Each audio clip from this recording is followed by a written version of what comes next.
I've shared in a couple of other videos that you and I were put into Christ's death and we were put into his resurrection. So we died with Christ and we also were raised with Christ.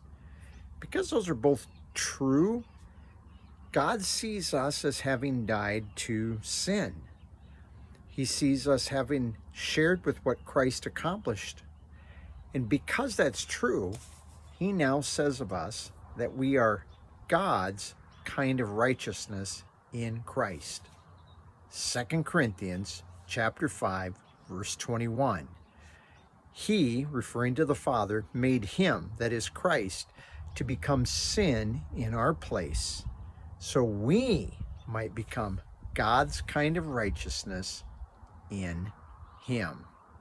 See, we came into the world sinners, but Christ bore that sin. He took it all. When he was on the cross, he not only bore my acts of sin, but he bore my very sinful being, my very sinful nature. So that now, because God sees me as having shared that with him, sharing what he's done, you and I, if you're a believer in him, are now God's kind of righteousness in him. What an amazing fact. When I was first learning about these kinds of things, when I was back in college, about 20 years of age, I had three things that I reminded myself every morning as I sat at the dining hall table eating my breakfast. I have died with Christ to my sinful nature, to my sin. I am now raised, or am alive to God in Christ.